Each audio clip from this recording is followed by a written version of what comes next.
දැන් එහෙම නැති කෙනෙකුට දුන්නොත් මොකද වෙන්නේ? දුන්න කෙනා ගත්ත කෙනා තමයි. එහෙමනම් පින්නතුනි ජාති නිර්මාණය වෙනකොට අපේ සිත තුළ අන්න බිහි වුණ බව අනුව අපේ ගතිය තව තවත් ප්‍රබවය වුණා කියන්නේම ගති කියන මේ ස්වභාවයේ කර්ම බීජ අපේ ගතිය නැවත වර්ධනය වෙලා පැවැත්මකට හේතු හදාගත්තා කියන එක. එහෙනම් දැන් හේතුවක් හැදුනේ නැද්ද ජාති නිර්මාණය වෙනකොට?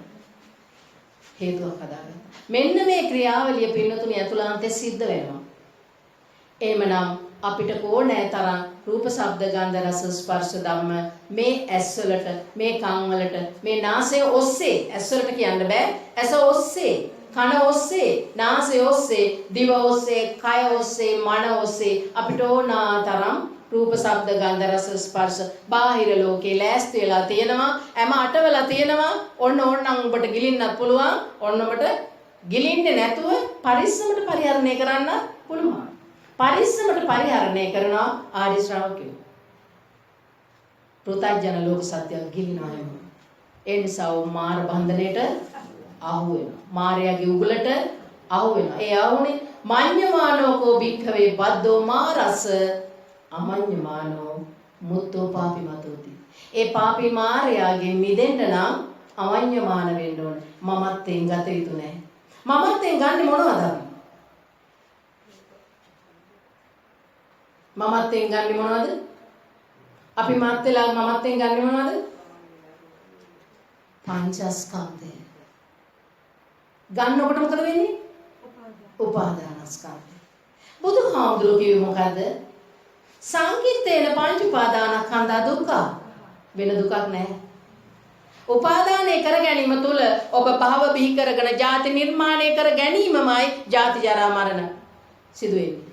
එහෙනම් ජායති ජීරති මීයති වෙන මේ සිත අපිට සදාකාලික වින්දනයක් ගෙන දෙනවා කියලා හිතාගෙන අපි අන්ධ වෙලා ඒ තුලම බැසගෙන නිච්ච කරගෙන අපේ කැමැත්තක් තියෙනවා මේවා සදාකාලිකයි කිව්වේ කවුද?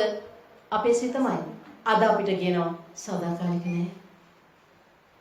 අපේ සිත අපිට කිව්වා සදාකාලිකයි නිච්චයි සුඛයි අත්තයි කියලා ධර්මයේ කියනවා. මම මේ වචන පරිහරණය කරන්නේ නෑ. නැත්තම් උතෙන්ට ගැලපෙන්නේ ඒක. හැබැයි ඒ වුණාට ඒ දැක්ම තුළ නිසා අපි බිහි කරගත්තා. ජාති බිහි කරගත්තා. භව බිහි කරගත්තා. උනේ මොකද්ද? ස්පර්ශ ප්‍රත්‍යයෙන් දැනিলা නිරුද්ධ ගියා. ස්පර්ශ ප්‍රත්‍යයෙන් දැනিলা නිරුද්ධ වෙලා ගියා. හැබැයි අපිට ඉන්න බැරි තරම් ආස්වාදයේ විඳීමේ වුමනාව නිසා ආපු වේගය අන්න වේගය.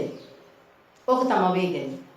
වේගය වේදනාව වේමත්තතාවේ විඥාන ශක්තිය දක්වා දියුවේ අර රූපේ දැහැ ගන්න නේද?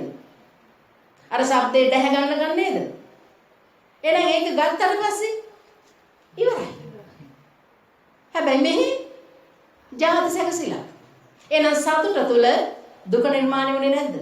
එහෙනම් ඔබේ ලෝකේ පවතින දුක්ඛෝ ලෝකෝ පතිට්ඨිතෝ ඔබ හදාගෙන ඉන්න ලෝකය දුක මත පතිත වෙලා කියලා ඔබ දන්නේ නැති එක අවිද්‍යාවයි. එහෙනම් දුක්ඛ අඥාන, දුක්ඛ සමුදය අඥාන, දුක්ඛ නිරෝධය අඥාන, දුක්ඛ නිරෝධගාමිනී පටිපදේ අඥාන. එහෙනම් චතුරාර්ය සත්‍ය දන්නේ නැහැ. එහෙනම් සෑම මොහොතකම පින්නතුනි අපිට රූප, ශබ්ද, ගන්ධ, රස, ස්පර්ශ ධම්ම අපිට ස්පර්ශ වෙනවා, දැනෙනවා, හිතෙනවා තමයි. නමුත් මෙන්න මේ අතුලාන්තේ ක්‍රියාකාරීත්වය ඔබ අධ්‍යයනය කළොත් මෙහෙම දෙයක්ුයි මෙතන වෙන්නේ කියලා ඔබ දැනගත්තොත්, ඔබ දැකගත්තොත් පැහැදිලිව පිරිසිදුව ඔබට විශාල ධර්මඥානයක් එනවා. උදය වෑය ඥානය. උදය වෑය ඥානය කියන්නේ පොතේ තිබුණු උදය වෑය ඥානය නෙවෙයි. කිව්ව තැන තිබ්බ උදය වෑය ඥානය නෙවෙයි. බාහිරේ රූප නැති වෙලා යන උදය වෑයක් නෙවෙයි. ඔබේ ආධ්‍යාත්මික සිදු වෙන උදය වෑය. මම අල්ලාගත්තේ පුරාණ කර්මෙන් සැකසුණු රූපේ තුලට බැසගත්තා වූ විපාකසිත විපාක දෙනකොට යහපත් අයහපත් කියන දෙකම විපාක දෙනකොට යහපත සිතුවිල්ලක් මා තුළ ඇති වෙනකොට ඒ තුලින් මම ආයමත් ආස්වාදයක් විඳින්න කැමති වුණා. ආයමත් මට දියදෝතක් ගන්න හිතුණා. ආයමත් මට ගතිය මතු වුණා. ඒ නිසා අර ක්‍රියාදාමයේ සිද්ධ වුණා. ගතිය මතු වෙනවා කියන්නේ භව බිහි වුණා. ඒ නිසා ජාති නිර්මාණය කරගත්තා. මේ වන විට කොයි තරම්නම් ಜಾති නිර්මාණය කරගෙන ඇද්ද ඔබේ සිත තුළ? මේක ඔබට දැනෙන්නේ මැරෙනකොට. ඔබ මැරෙනකොට තමයි මේක ඔබට දැනෙන්නේ. එහෙනම් මැරෙනකොට ඔබට දැනෙන්නේ මොනවද? ඔබේ මේ පසිඳුරන් ක්‍රියාත්මක වීම නැති වෙනකොට පින්නතුනි ඔබේ මනංච පටිච්ච ධම්මේච උප්පජ්ජති මනෝ විඥානං ක්‍රියාත්මක වෙනවා. ඔබේ ගති ටික මනසේ ගැට ගහගෙන ඉන්න ස්කන්ධ ලෝකේ අවදි වෙනවා.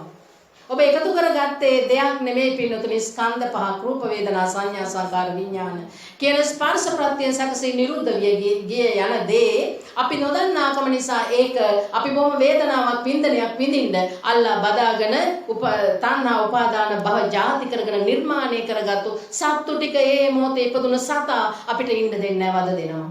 අනේ සත්තු එනවා තරහින් ගත්තුවා රාගෙන් ගත්තුවා ඊර්ෂ්‍යා කරපුවා වෛර කරපුවා මාන්නෙන් දඟලපුවා මගේ ගෞරවය නැති වෙලා යනවා මගේ ධනෙ නැති වෙලා යනවා මං එකතු කරගත්ත ජීවිතේ නැති වෙලා යනවා මේ අපිට මේ සිතුවිලි ඔක්කොම මරණාසන්න මොහොතේ දෙන්නේ අපේ ගති නිසායි.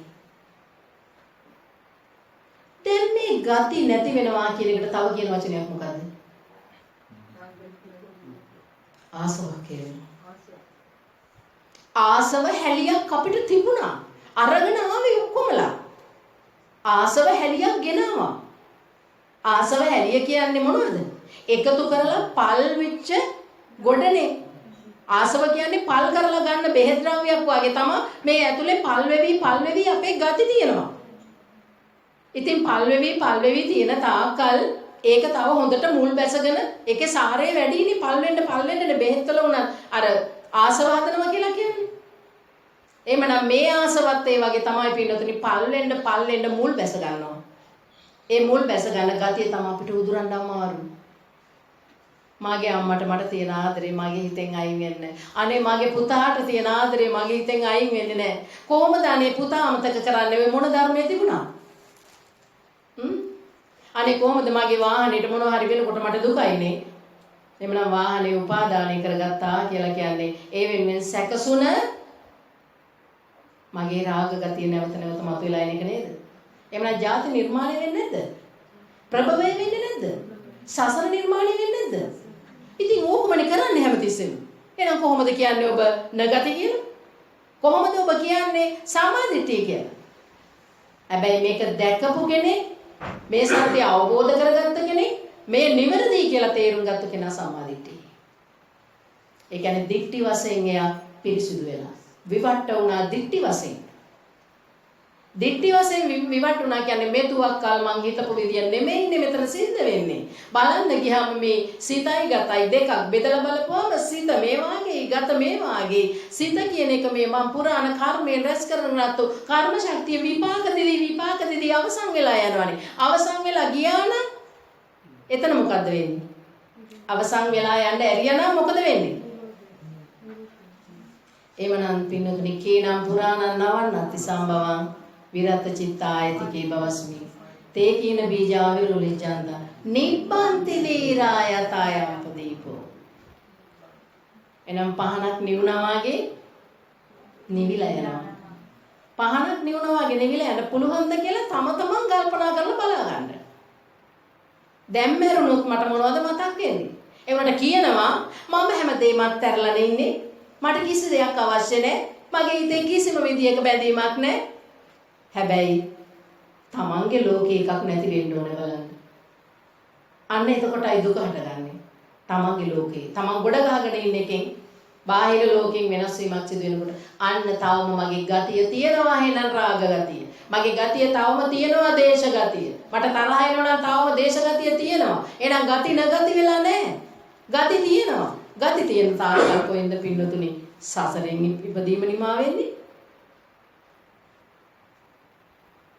එහෙමනම් අපි තේරුම් ගන්න ඕන දේ තමයි පින්නතුනි මේ මනෝමය කාය තුල තියෙන පින්නතුනි ගතිමයි. කර්ම බීජමයි. එකතු කරගත්ත ස්කන්ධ ලෝකයක්මයි. අපි ඒවා එකතු කරගත්තේ කොහොමද? සංකාර කරලා. එහෙනම් සබ්බේ සංකාර අනිච්චාති. දැකද නිච්ච? අනිච්ච උනේ මොනවද? අනිච්ච උනේ මොකද්ද? අනිච්ච උනේ පංචස්කන්ධයයි. ඒක නොදන්න නිසා තමයි නිච්ච කරගෙන උපාදානය කරගත්තේ. එහෙනම් උදේවි දැක්කද? දැකපු නැති නිසා උපාදානය කරගන්නේ. එහෙනම් මොකේද අනිච්ච දකින්නේ? ස්කන්ධයන්ගේ උදේවැය අනිච්ච. ස්කන්ධයන්ගේ උදේවැය. ඔබට තේරුම් ගන්න පුළුවන් නම් තේරුම් ගන්න, බැරි නම් මේත් මට කරන්න දෙයක් නැහැ, කියන්න තියෙන දේ කියනවා. එච්චරයි. එමනම් අතුලාන්තයේ සිදුවෙන ක්‍රියාවලිය දැක්කොත් ඔබ ප්‍රඥාවෙන් දකිනවා මෙහෙමයි එහෙනම් ඇතුලේ සිද්ධ වෙන්නේ. මෙහෙම ක්‍රියාදාමය සිද්ධ වෙන්නේ. මට රූප පේනවා තමයි. ඒවා දැනිලා මට අයින් වෙනවා තමයි. හැබැයි මේ මම නෙමේ අලුතෙන් එකක් හදාගත්තේ. අන්න අනුශය ඉපදුණා. එහෙනම් අනුශය න අනුශයති කරගන්න, උත්පාද අනුත්පාද කරගන්න නේද අපි මේ උත්සාහ කරන්නේ. උත්පාද අනුත්පාද කියන වචන සෙට් එක දැනගත්තට ඇතුලේ වෙන සිද්ධිය දන්නේ නැතුව කොහොමද උපාද අනුත්පාද කරන්නේ? එහෙමනම් ඒක තමා අධ්‍යයනය කරලා තමා තුළින් දකින්නවා විනා අපි බාහිර ලෝකයෙන් ධර්මයේ ගන්නවා තමා දන්නේ නැති නිසා අහලා දැනගත්තා. ඒ කියා දින උතුමාණන් වහන්සේලාට নমස්කාරය වේවා. නමුත් ඒ ධර්මයේ අරගෙන අපි තුලින් පින්නතුනි මේ සත්‍ය ගවේෂණය කරලා දකින්න ඕන. ඒ දැකගත්තාම තමා තුලින් තමාගේ පිරිසුදු සිතින් සුද්ධ බුද්ධ වුණ සිත තුලින් ප්‍රකාශ වෙන්නේ බුද්ධ දේශනාවයි. එහෙනම් හිත පිරිසිදු කරගන්නවා කියන්නේම කුණු කන්දල් ටික අයින් කරනවාමයි. කුණු කිව්වේ මොනවද? රාග දේශ මොහ. එහෙනම් සබ්බ පාපේ පස්ස කරන්න අකරණය කරන්න එපා කියලා බුදු පියාණන් වහන්සේ දේශනා කළේ මොනවද? ඔන්න උපදින අනුසය එහෙම නැත්නම් විගතිය. ඔය කොහොම කිව්වත් එකයි. උපදින අනුසය න අනුසයති කරනකොට කම්මක්කය වෙනවා. ඇයි උපදින අනුසය බවනේ?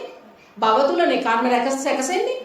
එහෙනම් කර්ම සැකසෙන තැනම බව බිහින වුණොත් කම්මක්කයයි. එහෙනම් කම්මක්කය කියන්නේ මත්තට කර්ම නැහැනේ. සම්භව වෙන්නේ නැහැනේ. සම්භව කිවි එකතු කරගෙන බිහි කරගන්න දේ. ඉතින් සම්භව නැති වෙනකොට බව බිහි වුනේ නැත්නම් ජාති නිර්මාණය වෙනවද? නෑ හිතේ ජාති නැහැනේ. ඒ වුණාට අපි කොයිතරම් ಜಾති දාගෙන ඉන්නවද නේද? අන්න ඒ ධර්මතාවය අපි හරියට දැක්කොත් පින්නතුනි ඒක දකින්නේ ප්‍රඥාවෙන් මිසල්ලා මේ තියෙන ගෙඩි ඇසෙන් මස් ඇසෙන් නෙමෙයි. මේකට පේන ඔක්කොම බොරුව තුල තමයි අපි ජීවත් වෙන්නේ. බොරුව තුල ජීවත් වෙවි අපි ඇත්තක් ගැන කතා කරුවට ඇත්ත දකින්න නැති තාක්කල් අපිට කිසිදාක සත්‍ය අවබෝධ කරගන්න. ඒකට ඔබේ මනස යොදවලා ඔබේ ප්‍රඥාව අවදි කරගෙන චක්කුන් උදපාදි වෙලා ඥානං උදපාදි වෙලා විචා උදපාදි වෙලා ලෝකේ නිදහස් වෙන්න ඕනේ. ආලෝක උදපාදි වෙන්න ඕනේ.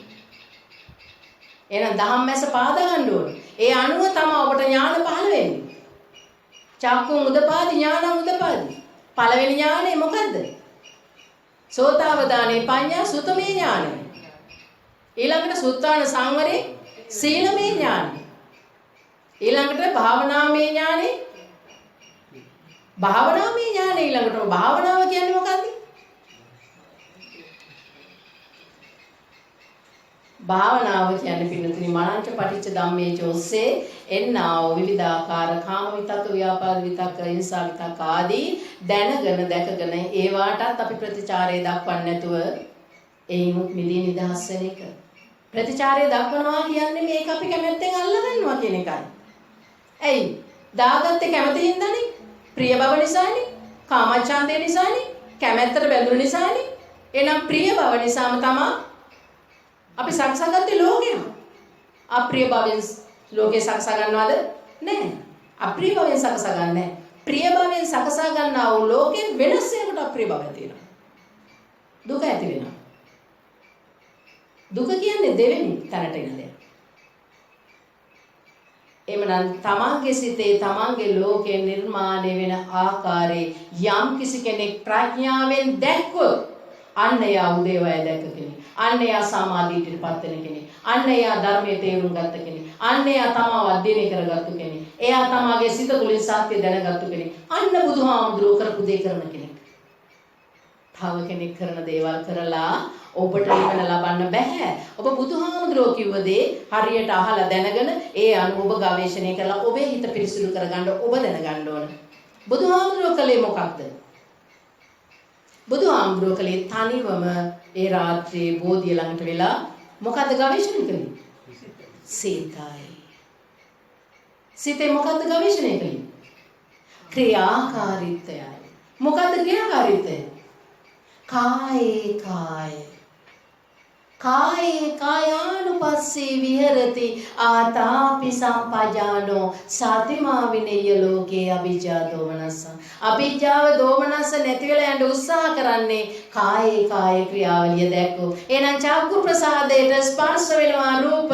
එතනින් තින්නම් සංගති පාස වෙලා නැති වෙලා යනවා. කායේ කාය චක්කු කාය රූප කාය විඥාන කාය පාස කාය වේදනා කාය තණ්හා කාය තුලින් ජාති නිර්මාණය තණ්හා උනනම් උපාදාන භව කරගන්නවා. ඒ තුලින් ජාති නිර්මාණය වෙන ආකාරයේ ලස්සනට පැහැදිලිව දැකගත්ත කෙනෙක් මේකක් නේද වෙන්නේ මෙතන.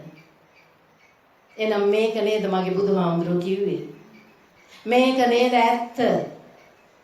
අනේ බුදුහාමුදුරනේ ඔබ වහන්සේ මේක මට දෙන්න. අපිව සසරෙන් නිදහස් කරන්න ඔබ වහන්සේ මොන තරම් දුක් විඳලාද? ඔබ වහන්සේට මොන තරම් නිඳා කළාද මිනිස්සු? අපවාද කොයිතරම් කළාද? උපවාද කරගත්තද? ඒ බුදු පියාණන් වහන්සේ බුදොම දුක් විඳලා හොයාගත්ත මේ ධර්මය අපිට පිඟානට බෙදලා දෙනවා කාපල්ලා කියලා. කන්නේ නැත්තම් කරන්න දෙයක් නැහැ. ඒක ප්‍රතික්ෂේප කරන අය තමයි ගොඩාක් ඉන්නේ. ඒක සාධාරණයි.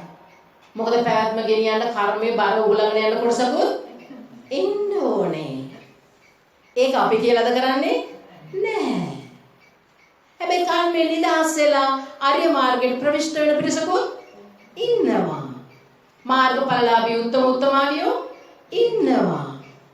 ඒගොල්ලෝ ක්‍රමක්‍රමයෙන් නිදහස් වෙවි සසරින්ම මේ විශ්ව ධාතු තුලින්ම මිදී නිදහස් වෙනවා. ඒගොල්ලන්ගේ හිත කොහොමද? පිරිසිදු වෙවි යනවා. පිරිසිදු වෙන එක මට්ටම් මත ඒ මාර්ගචර්යාවේ යෙදෙනකොට මග ඵල ලැබෙනවා. දැන් අහන්න ඕනද කාගෙන්ද? මගේ ඵලය මොකද්ද? එතනත් මානයක්. මම සතරදාගාමී කිව්වනේ. මම සෝවාන් කිව්වනේ. මම අනාගාමී කෙනෙක්. දැන් වෙන්ද යන ගමන එහෙම නෙමෙයි. අනුන් එක කතා බානේ. දැන් මේ ආයාසෙන් දැන් ලෝකයක් හදාගන්න නැද්ද? උන්දට ඇති අනාගාමීකමකුත් නැහැ. ඔව් එමේ හොඳට බලන්න පින්නතුනි. හොඳට බලන්න. ඒකයි අපිට අපේ උත්තමයන් වහන්සේලා මාර්ගඵල නොදෙන්නේ. උඹලා බලපල්ලා ප්‍රත්‍යක්ෂ ඥාණයෙන් බලපල්ලා කියලා තමන්ගේම ප්‍රඥාව අවදි කරගන්න අපිට උපදෙස් දෙනවා විනා මෙන්න මේ ඵලය ඔබට දෙනවා කියලා කියන්නේ නෑ එහෙම ලේසියකට. මොකද අර යන්තම් ධර්මයේ දැනගෙන මේක ටිකක් දැනගත්තාම තමන්ට මහා මමත්වයක් මාන්නයක් ඇති වෙනවා පිළිගන්න. ඔය මමත්වෙම නේද නැති කරගන්න දඟලන්නේ. ආයකකින් මමත්වය හදාගත්තොත් ආයෙත් හදාගත්තා නේද? එහෙනම් චුට්ටක් මත් උනා ගොඩක් මත් උනා මතම නේද? එහෙනම් ආයෙත් මතක් හදාගන්න. අන්න ඒකයි ඕව හොයන්න යන්න එපා කිසිදාක. කිසිම දාක හොයන්න යන්න එපා. ඔක හොයන තැනම මමත්වයක් මතුවෙනවා. ඊළඟට අපි කියනවා මම සෝවාන් කියලා කිව්වනේ. මම අනාගාමී. නෑ කිව්වමට අනාගාමී. නෑ ඔය අනාගාමී. ඔයා කොහොමද දන්නේ අනාගාමී නැද්ද කියලා? මම අනාගාමීනේ. දැන් කාමරාග පටික දැන් අයින් කරලාද? පටිගේ ආවනම් දේශේ ආවනම් දැන් අනාගාමී කියන්නේ කාමරාග පටික අයින් කරපු අයනේ. ඒක වෙලාද අපිට හොඳට ඔයලි දේවල් වල අත්දැකීම් බාහුලව තියෙනවා. ඒ වෙලාවට අපි කරන්නේ මොකද්ද? උපේක්ෂා සිතින් දකිනවා. අනේ මෙතනත් මෙයා පටලැවිලා නේද? උපේක්ෂා සිතින් දකිනවා. මොකද ඒක අපට ආදාළ නෑ. අපේ පිරිසිදු කරගත්ත හිත අපිරිසිදු කරගන්න බාහිරින් අපිට ගන්න අවශ්‍යතාවයක් නෑ. ඒකයි. පිරිසිදු කරගත්ත හිත රැක ගැනීම රුක්ක මූලගතෝවා. ඒක ආරක්ෂා කරගන්න ඕනේ. පිරිසිදු කරගත්ත හිත තුල ශුන්‍යාකාරගතෝවා. මොනවද ශුන්‍ය? රාගෙන් දේශේ මොහෙන් ශුන්‍යයි. එමනම් ඒ තුලටපත් කරගත්ත සිත රැක ගන්නවා හැරෙනකොට ආයමත් ద్వාරයෙන් පේන එන දැනෙන දේවල් නවත්තන්න අපි කාටවත් පුළුවන්කම නැහැ. එමනම් අපි සත්‍ය අවබෝධ කරගත්තා කියලා අපි අමුතු කෙනෙක්ද? හැබැයි අමුතු කෙනෙක් තමයි. අමුතු කෙනෙක් නෙමෙයි, අමුතු කෙනෙක් තමයි. ඒ ලෝකෝත්තර භාවයට ලෝකෙන් එතර වෙන උත්මේ. ඒක කාටවත් කියන්න අපට අවශ්‍යතාවයක් නැහැ. එයා කොහොමද හඳුනගන්නේ?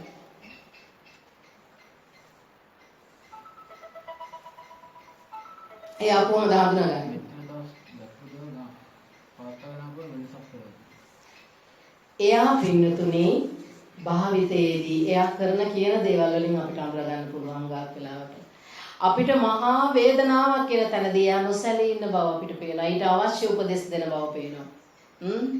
අපිට ලොකු කම්පනයක් වෙලා අනේ ස්වාමීන් වහන්සේ මෙහෙම දෙයක් වුණා. අනේ මේනින් වහන්සේ මෙහෙම දෙයක් වෙලා. හැබැයි ඒක තන අර උත්තමයා ඇලෙන්නෙත් නැහැ, ගැටෙන්නෙත් නැහැ.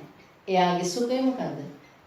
නිරාමිස සුඛය තුල ඉඳන්. හැබැයි මෙයා දුකෙන් කතා කරන්න කියලා දන්නේ නැද්ද? දන්නවා. එහෙනම් දුක් වේදනාවත් හඳුනනවා, සුඛ වේදනාවත් හඳුනනවා. මේ දෙකම හඳුනනවා. මේ ආර්ය භාවයේ ඉපදුන කෙනා හඳුනා ගන්නවා. හැබැයි හඳුනා ගත්තට ඒ තුල ඇලෙන්න යන්නෙත් නැහැ, ගැටෙන්න යන්නෙත් නැහැ. කියන්නේ රාග දේශ අයින් කළේ මෝහය නැති වෙන නිසා. ඇත්ත දැක්ක නිසා. අනුද්‍යව්‍ය දැක්ක කෙනා. එනම් මේ උද්‍යව්‍ය කියන ඥානෙ තුලින් එහාට තියෙන නව විදර්ශනා ඥානම අපි තුල පහළ වෙනවා. සංඛාරුපේක්ඛා ඥානෙ කියන තැනට එනවා. සංඛාරුපේක්ඛා ඥානෙ කියන්නේ මොකක්ද? සබ්බේ සංඛාරා අනිච්චති බව දකිනවා. අනිච්ච කිව්වේ අපි හිතන විදිය නෙමේ. ඒක හැම මොහොතකම වෙනස් වෙනවා. දැන් ලැබුණ සතුට තව මොහොතක්වත් තියෙනවද? නෑ. ඒක එතනින්ම අවසන්. ඒ වෙනුවෙන් උපදින ස්කන්ධ පහ ඒ මොහොතේම නිරුද්ධ වෙලා ගියා. ඒ මොහොතේ ලැබුණු රූප වේදනා සංඥා සංකාර විඥාන ඒ මොහොතේම නිරුද්ධයි. එහෙනම් ඒක තමයි ඇත්ත. ඒ ඇත්ත දකින්න බැරි වෙන තාක්කල් අපි අන්ධයෝ වගේ සදාකාලිකයි නිච්චයි සුඛයි යත්තයි මගේමයි මගේ ලෝකේ මට සතුට ලැබෙන්නේ ගොඩක් මං එකතු කරගත්තාම අනස්කන්ධ ලෝකේ හදා ගන්නවා. ගිරිමානන්ද අභිනන්දනයෙන්ම එකතු කරගත්ත ස්කන්ධ ලෝකෙන් මිදී නිදහස් වෙන හැටි කියලා දෙනවා බුදුහාමුදුරු තව තැනක. එහෙමනම් නාම රූපයක් නැතුව නාමයක් හටගන්නෙත් නැහැ. නාම නැතුව රූප හටගන්නේ නැහැ. අපි රූපය පැත්තකට කළාට රූපයක් අරබයාමයි නාම ධර්ම සැකසෙන්නේ. එහෙනම් නාම ධර්ම කියලා කියන්නේ පස්ස වේදනා සංඥා චේතනා මනසිකාර කියන ටික. ස්පර්ශ ප්‍රත්‍යයෙන් හටගන්නා වූ දේ තුල අපිට වේදනා කියන දැනීම් ස්වභාවයක් හටගන්නවා. ඒක වේදනා මිසක් සංවේදනා හැම නෙමෙයි. පස්ස මිසක් සංපස්ස හැම නෙමෙයි. එහෙනම් වේදනාවක් හටගන්නවා. ඒක කාටත් පොදුයි කියලා කිව්වේ ඒකේ අර්ථය ඒකයි. ඒ වගේම පස්ස වේදනා සංඥාවක් අපි මේ කෙනෙක් දෙයක් පුද්ගලයෙක් කියලා හඳුනා ගන්නවා. හැබැයි මේ පුද්ගල සංඥාව අපිට ලැබෙනකොටම අපි එක කෙනෙක් පුද්ගලයෙක් දෙයක් කියලා දකිනවද?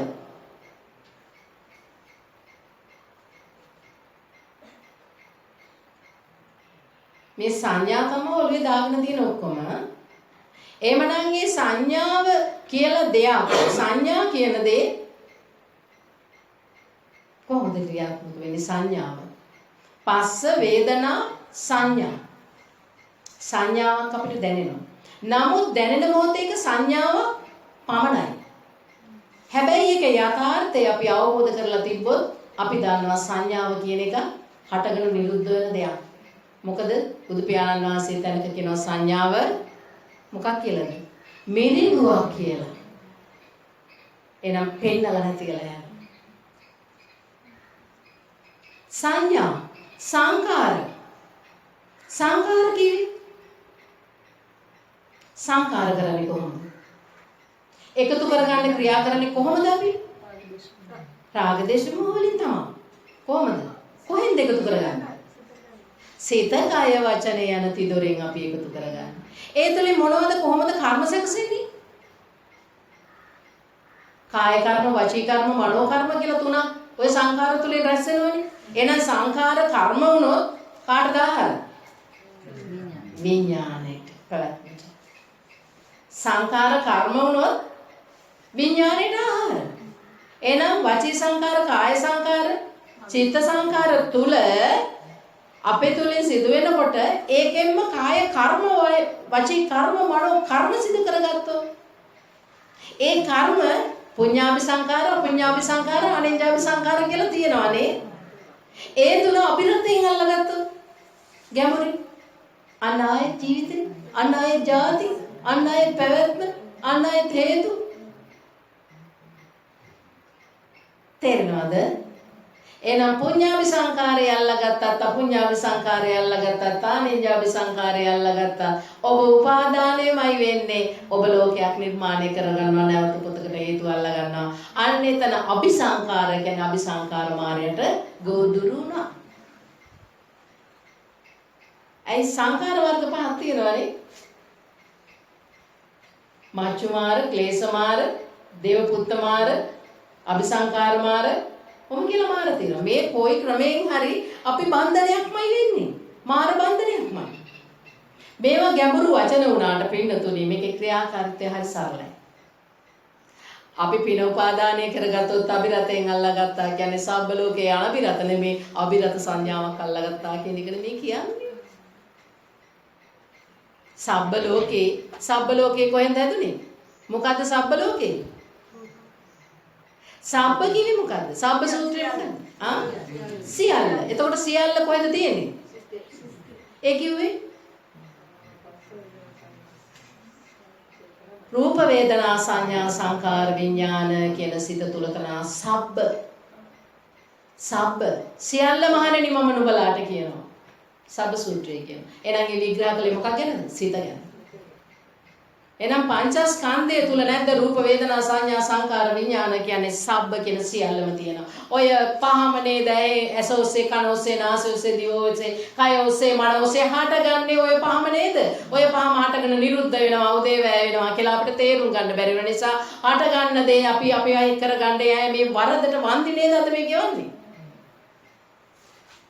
අද අපි වන්දි ගෙවනවා. ගෙවන ගමන් ආයි මොකද කරන්නේ? ආය හදා ගන්නවා. ආය හේතු කරගන්න. එහෙනම් ඒකට කියන්නේ මොකද? ආය හේතු සකසා ගන්නවා. එහෙනම් හේතු වල ඵලයක් භුක්ති විඳින ගමන් නැවත හේතු ඵලය තුලින් හදා ගන්නවා. හේතු ඵල හේතු. දැන් චක්‍රේ නෙමෙයිද? දැන් චක්‍රේ. නිදහස්ත චක්‍රේ. විවට වුණාද? නැහැ. එහෙනම් විවට වෙන්න නම් ওই චක්‍රේ බිඳින්න නම් අපි කළ යුත්තේ මොකද්ද?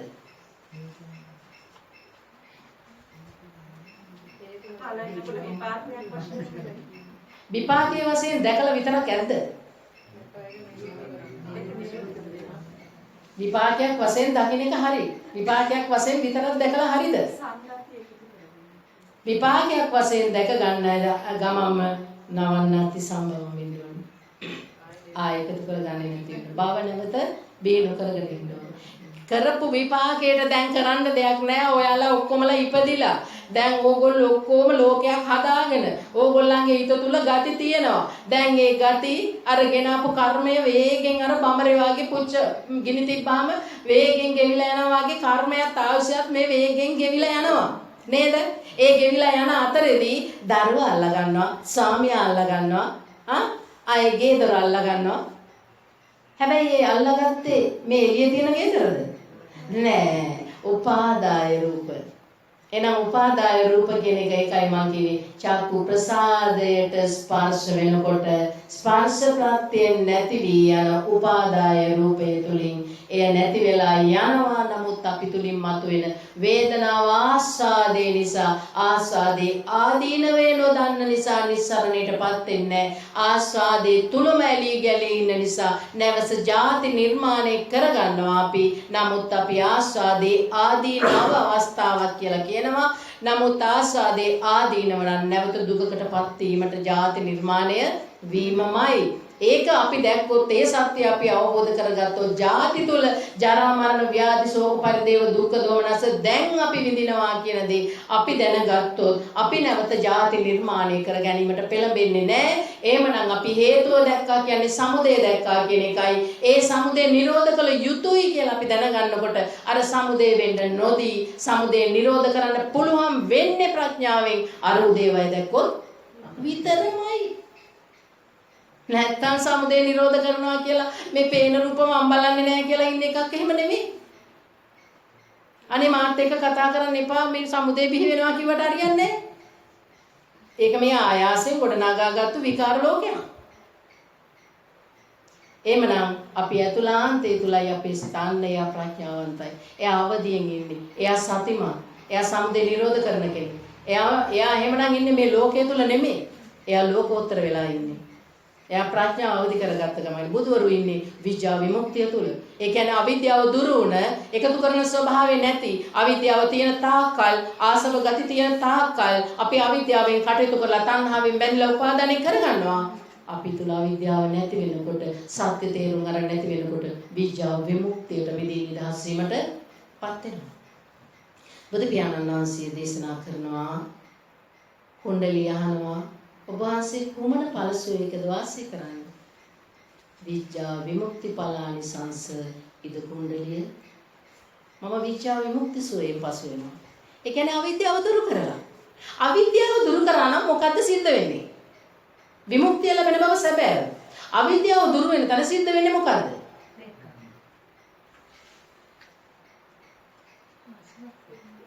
ආසවක්කේ. ආසවක්කේ වෙලා. කම්මක්ඛය වෙලා. භව නිරෝධ වෙලා.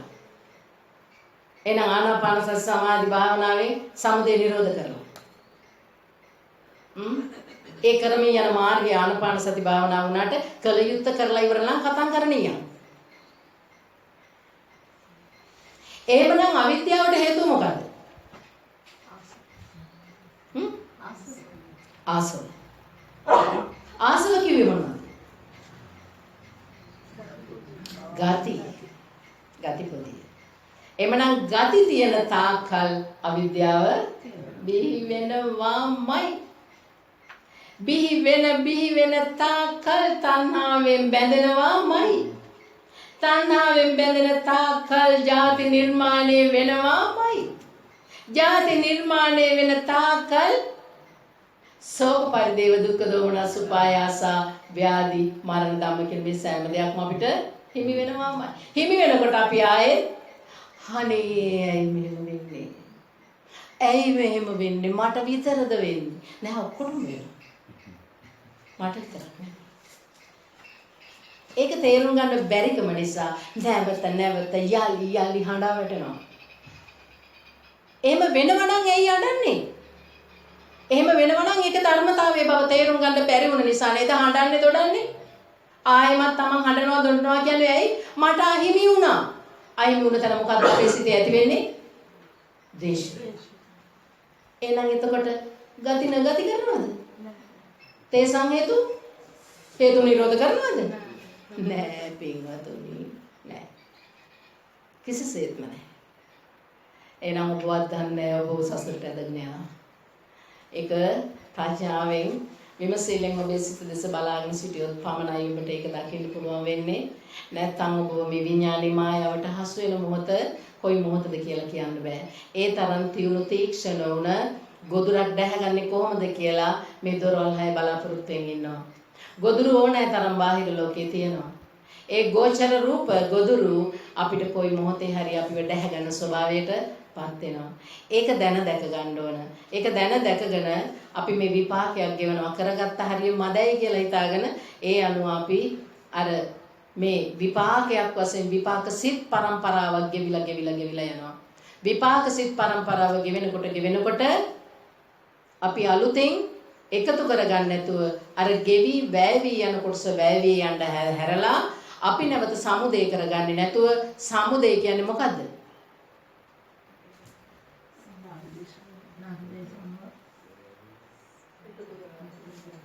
චතුරාර්ය සත්‍ය වශයෙන් දුකට හේතුව. එහෙනම් දුකට හේතුව නේද අපි හොයන්න ඕනේ? හේතුව නේද නිරෝධ කරන්න ඕනේ? එහෙනම් හේතුව දුකට හේතුව සමුදය නම් සංඋදා වෙන්නේ කොයි මොහොතේද? අපේ ගතිය නිසායි සංඋදා වෙන්නේ. එහෙනම් ආසව නේද ආයමත් යන්නේ මුලට?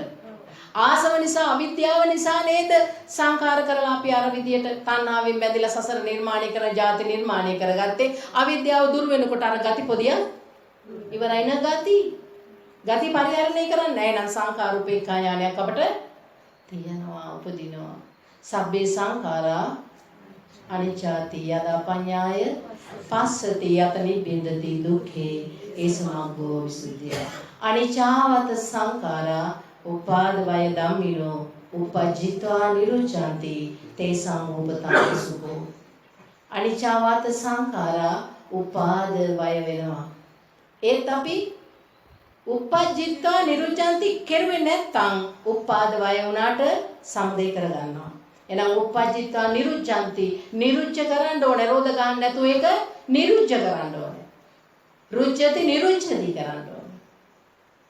උපජ්ජිත්වා නිරුච්ඡanti කරන්න ඕනේ. එතකොටයි රූප සමය අපට ලැබෙන්නේ. එතකොටයි අපිට නිදහස ලැබෙන්නේ. එතකොටයි සුඛය නිබ්බානම් පරම සුඛං කියලා කියන්නේ. එහෙනම් බාණෙන් බැඳෙන්න යනවා, සමුදේ වෙන්න යනවා, හේතුඵලය දකිනවා, නිරෝධ කරනවා. බාණෙන් බැඳෙන්න යනවා අවිද්‍යාව නිසා, ආයමත් හේතු සැකසෙන්න යනවා, හේතුඵලය දකිනවා. හේතුඵලයට ගලපා බැලුවොත් මේ ණයක්මයි වෙන්න යන්නේ. ණය ගෙවන්න ආයෙ උපදින්න වෙනවා, ආයමත් භූත හම්බ වෙනවා, ආයෙ ජාති ජරා මරණ ශෝක පරිදේව වලට ගොදුරු වෙනවා. එහෙනම් සම්බන්ධතාවයක් කියන්නේ මේ කාන්දන් වල ශක්ති ක්‍රියාදාමයක් සිත තුළ සිද්ධ වෙනවා. හැම මොහොතකම සූදානම් වෙලා ඉන්නේ වහා ගිනි ගන්නා සුළුයි. එහෙනම් රාග ගින්න, දේශ ගින්න, මෝහ ගින්න වලින් කොයියම් මොහොතකරි සම්බන්ධතාවය සිදු වෙනවා. මේක අවිද්‍යාව මූල පටිච්ච සමුප්පාදයයි. ඒ මිදී නිදහස් වෙන මොහොතේම කුණුසලා හැරීම කුසල මූල පටිච්ච සමුප්පාදයයි. ඒ තුල පටිච්ච වීමක් නැහැ. කුසලයේ තුල පටිච්ච වීමක් නැහැ. ඔබට මේ ලෝකයේ තුලින් දකින්න බෑ. අජ්ජත්තික ඔබ දැකිය යුතු අන්න එතන ප්‍රඥා, සීල, සමාධි කියන අරි අටග මග පූර්ණේ වෙනවා. උදේවැය කියන ස්වභාවය ප්‍රඥාවෙන් දැකපු කෙනෙකුගෙන් මෙන්න මේ ස්වභාවයයි මෙතන සිද්ධ වෙන්නේ. ගහකාරක දිට්ඨෝසි කිවෙත් උතරමයි. අන්න මෙතන තමයි බන්ධනේ සිද්ධ වෙන්නේ. සංඋදා වෙන්නේ මෙතනමයි. සමුදය වෙනවා. හැබැයි මේක වැය වෙලා යනවා. යංකින්චි සමුදය ධම්මං සබ්බන්තං නිරෝධ ධම්මං කියලා අර කොණ්ඩඤ්ඤ තවුසා දැක්කේ මේක නම් කරන්න පුළුවන් දෙයක්. වෙන්නේ මෙන්න මේ දෙයි කියලා. අපි යම් දවසක අපිට තේරුණොත් අපේ සිත තුළ සිදුවෙන මේ ක්‍රියාදාමය අපි තවත් එහාට මේ සංසාර බන්ධයට බැඳෙන අවිද්‍යා මූලික පටිච්ච සමුප්පාදයේ මෙති ගහගත්තු ගැටය අපි ලෙහෙලා නිදහස් වෙලා අපි නිබ්බානම් පරමංසුකම් කියන තැනටපත් වෙනවා පින්නතුනි. ඒකයි අපි අවබෝධ කරගත යුත්තේ. ඒකයිටයි අපි මේ වෙහෙස වෙන්නේ. ඒකටයි ධර්මයේ ශ්‍රවණය කරන්නේ. ඔබ දැනගත්තු දහම් දැනුම ඔබට ඕනෑ තරම් ඇති. ඔබ ඕනෑ තරම් ධර්මයේ දන්නවා. ඔබ දහමෙන් පරිපූර්ණ වෙලා ඉන්නවා. ඔබ ධර්මය දැනගෙන තියෙනවා. නමුත් ඔබ භාවිතේ කරන්නේ නැහැ. ඒ තුලින් ඔබට සුගතියක් කියන දෙයක් නෙමෙයි නිබ්බානගාමී වෙන්න පුළුවන් කමක් නැහැ. නමුත් ඔබ ධර්ම හොඳට දැනගෙන තියෙනවා. ඔබ ධර්ම භාවිතා කරනවා. භාවිතා කරමින් මාර්ගචර්යාවක යනවා ඔබ.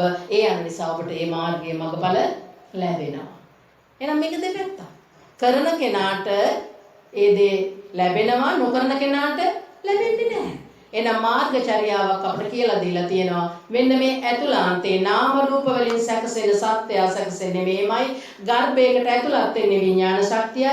ඒ විඥාන ශක්තිය තුල කර්මය සැකසීලා තියෙනවා. ඔබේ ගති රූප, ගති හඬ, ගති බල, භාවය, ඔබේ ස්ත්‍රී පුරුෂ භාවය සෑම දෙයක්ම නිර්මාණය වෙලා ඔබට ලැබෙන රූපේ නිර්මාණය වෙලා තියෙනවා. ඔබ සක්සගත හේතු මතයි ඒ අනුව සැකසුණු කර්ම විඥානයේ ගර්භයකට ඔක්කාන්ති වෙනවා. ඒ ඔක්කාන්ති උන මොහොතේ පටන් ඒක ක්‍රියාත්මක කළා රූපයක් නිර්මාණය වෙනවා. ඒ රූපය බාහිර ලෝකයට පිවිසෙනවා. ඒ අනුව සත්‍යය නිර්මාණය වෙනවා. ඒ නිර්මාණය වුණ සත්‍යය නැවතත් ඇහැට කනට නාසයට දිවට කයට මනට බාහිර ලෝකයේ තියෙන උගුල් නැත්නම් මායාවල් ලොකම අහු වෙනවා. ඒ අහු වෙනකොට අපේ තියෙන ගතිය නිසා පෙර සංසාරේ පටන් ගෙන අපු ගතිය නිසා ආයෙමත් අපි බැඳෙන ස්වභාවය ඇති වෙනවා. බැඳුනොත් සසර නැවත බහන වෙනවා.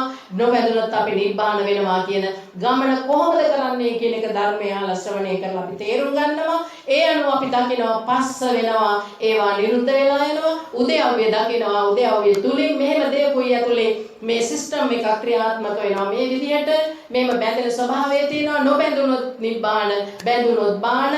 මේකට කියනවා අවිද්‍යාව මූල පටිච්චසමුපාදේ. බැඳෙනකොට බැඳෙන්නේ අවිද්‍යාව නිසායි. අවිද්‍යාවට හේතුව ආසවයි. ආසව කියන්නේ ගති. ගති තියෙන තාකල් බැඳෙන ස්වභාවය නැහැ කියන්න අපිට බෑ. ඒක වරින් වර අපි තුල ඇති වෙනවා. ඒ ඇති වෙන මොහොතේ සමුදයයි එන්නේ මේ නිරෝධ කළ යුතුයි කියලා දැනගෙන නිරෝධ කරන මාර්ග ප්‍රතිපදාවට කියන ආනාපාන සති සමාධි භාවනාව කියලා. නැත්නම් සමුදය නිරෝධ කරනවා කියලා. නැත්නම් කම්මක්ඛය කරනවා කියලා. නැත්නම් භව නිරෝධය කියලා. මෙන්න මේ ක්‍රමය අපි අනුගමනය කරොත් අපි යන මාර්ගයේ නිවැරදි. ඒ තථාගතයන් වහන්සේ දේශනා කොට වදාළ ධර්මයයි. ඒ මාර්ගයේ ගමන් කළොත් සමුදය නිරෝධ කරන යුතුයි කළ හැකි කරමින් යනවා කියන කෙනාට යම් මාර්ගයක් නිවැරදි මාර්ගචර්යාවක් හම්බ වෙලා තියෙනවා. ඒ මාර්ගයේ යන කෙනා ඔබ එදිනෙදා ජීවිතේට ගලපා ගනිමින් සෑම ක්‍රියාවක් තුළදීම ඔබ ක්‍රියාත්මක වෙන්න ඕන. ඒකට කියනවා සති සම්පජානනය කියලා. සති සම්පජානනය කියන්නේ පින්නතුනි ඔබ රැකියාව කරනකොට ඔබ ගෙදර ඉන්නකොට කනකොට බොනකොට ඇවිදිනකොට සතර ඉරියව්වෙන් ඉන්නකොට වැසිකිලි කැසිකිලි යනකොට පවා ඔබ සති සම්පජානනයේ යුතුය ඉන්නේ. ප්‍රජනනය කියලා කියන්නේ පින්නතුනි බිහි වෙනවද සමුදයක් කියලා සෙවිල්ලෙන් මේ හොරා කොයියම් මොහතක මාව විනාශ කරන්න එනවද කියලා තමන් විමසිල්ලෙන් බලන් ඉන්න එක කරන්න පුළුවන් දෙයක්. පරිබාහිර වැඩ එකක්වත් අයින් කරලා මේක කරන්න පැත්තකට වෙලා ඉන්නවා නෙමෙයි. මේවා කරන ගමන් තමයි අපිට කමටහන් එන්නේ. ඒ කමටහන් එනවා කියලා කියන්නේ කර්මයේ සැකසෙන ස්වභාවයක් වෙනවා. කර්මය නිරෝධ කරගන්න මේ මොහොතක් එනවා. ඒ කියන්නේ ස්පර්ශ වෙනවා. ස්පර්ශ ප්‍රත්‍යයෙන් නැති වෙලා යනවා. බැඳුනොත් දුක, නොබැඳුනොත් නිවන කියන තැන අපිට සෑම දෙයකම ශබ්ද, ගන්ධ, රස, ස්පර්ශ, ධම්ම, රූප කියන මේ හැම දෙයක්ම ස්පර්ශ වෙනකොට සිද්ධ වෙන දෙයක්. මේ සිද්ධාන්තය හරියට අවබෝධ කරගෙන ක්‍රියාකාරීත්වය යන සති සම්පජානයෙන් යනවා කියන්නේ මාර්ගයයි. මාර්ගයේ ඵලය නම් ආස්වාක්‍යයි. මෙන්න මේ දේ මේ ධර්මය තුලින් ඔබ අවබෝධ කරගත යුත්තේ. එවනම් මේ පින්වත් සෑම සියලු දෙනාටම මේ දේශනා කළා වූ මේ ධර්මයේ තුලින් ඔබට සංසාර ගමන නිමා කර ගැනීමට උදව්වක් උපකාරයක් වේවා කියලා අදිෂ්ඨාන කරනවා.